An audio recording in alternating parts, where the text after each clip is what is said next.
Hey there, and welcome back to my channel, where my goal is to empower educators to take financial control of their futures by leveraging their valuable skills.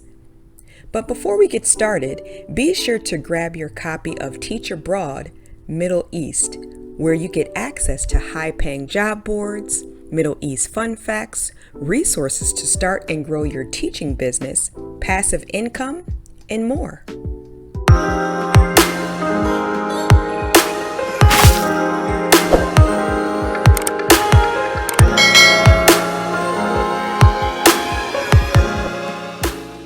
Today we're going to talk about teaching abroad, specifically in Kuwait.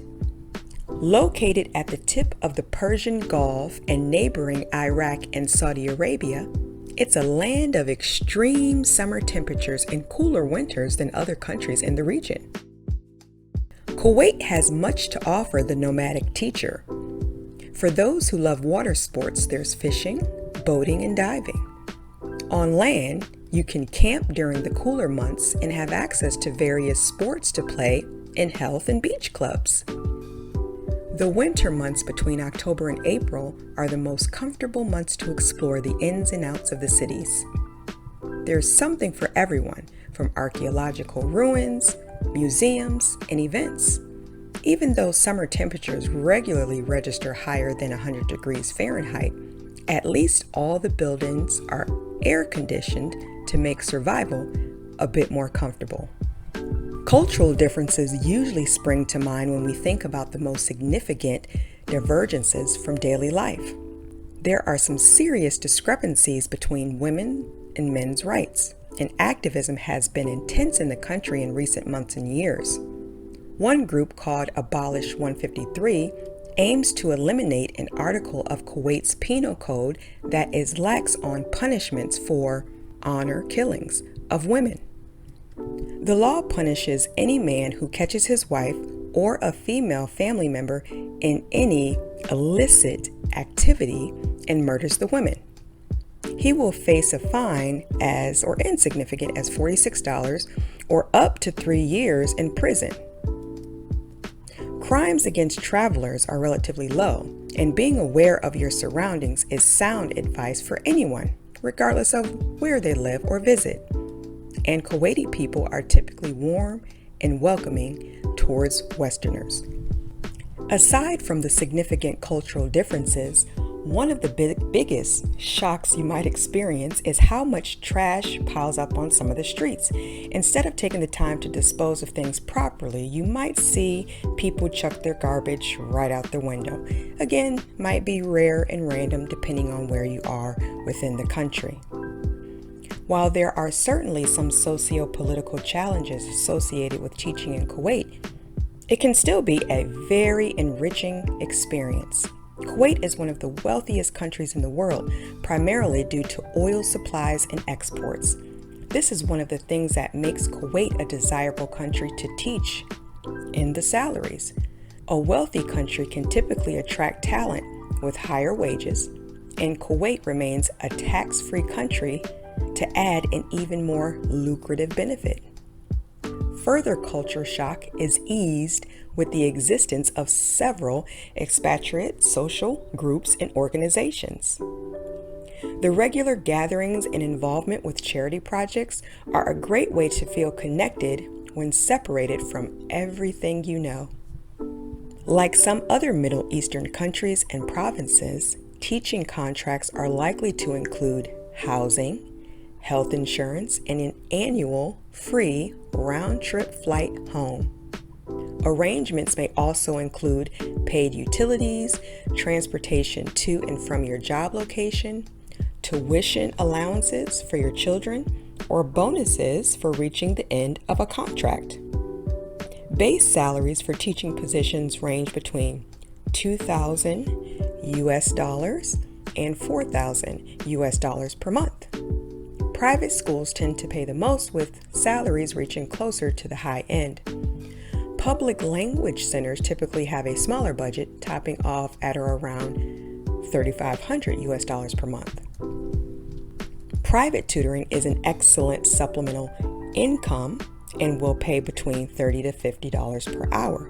With all of these perks and add-ons, it's easy to lose sight of how much money you'll save while teaching in Kuwait.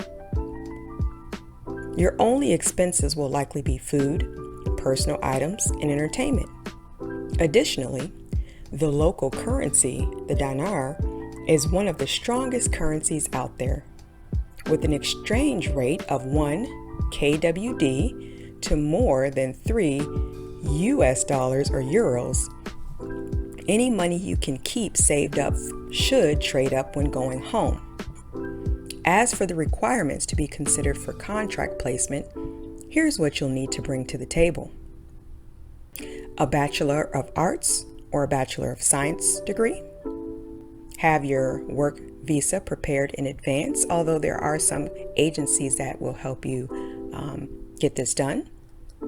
You may also need to get a 120-hour TEFL certificate. That is, of course, if you plan on teaching English as a second language. Experience is typically a plus, but in some minimal cases, it's not always a requirement. Suppose you have other experience with administration, leading faculty groups, or management. In that case, you can be considered for even more lucrative leadership roles. While Kuwait generally welcomes brand new teachers with little experience, a more diverse resume will always help you stand out against the competition. These types of institutions you'll be teaching in are varied. There's a vast expatriate population in Kuwait, so international schools that follow English, British, and international curriculums are common. Private schools, summer school programs, kindergarten classes, and even freelance tutoring work is available in Kuwait. Although it is unlikely that you'll be able to secure a visa-based freelance work, it's best to have a legitimate contract lined up before traveling. Students are typically motivated and eager to absorb the day's lesson. Discipline is rarely an issue in the classroom. Teachers are expected to teach about 20 to 25 hours a week, ensuring that you'll have plenty of time on your own to explore the local cities and cultures. The remaining 15 to 20 hours of your work week include preparation, grading, and other typical educator tasks. Average class sizes are around 25 students, a large number, but more manageable than some Western countries where class sizes can regularly top 30 students. Aside from the immediate reward of teaching abroad, impacting others, seeing new places, and immersing yourself in unique cultures and languages, teaching abroad also offers long-term benefits. Personal and professional growth is accelerated when you challenge yourself with such a different situation than usual. You'll make lifelong friends with people you would have never otherwise met. And you'll have a front row seat to activities, locations, and events that you would have never thought possible. Travel generally makes people more humble, present, grateful, and hungry for more travel. You may come home after a single 2-year contract or find yourself signing back-to-back contracts, becoming a nomadic educator. Both are perfectly acceptable, and the whole goal is to get you motivated and excited, hopefully with a bit of extra money in your pocket at the same time. Well, folks, that's it for today's video. Are there any perks to living or teaching in Kuwait that I've missed? Or are there other countries you've taught in that you feel deserve their own deep dive? Let me know in the comments below. And if you enjoyed today's video, make sure you tap that like button. And if you're looking for more consistent content designed for educators, be sure to subscribe to this channel. Ring the bell to enable notifications so you'll never miss an upload. Until next time.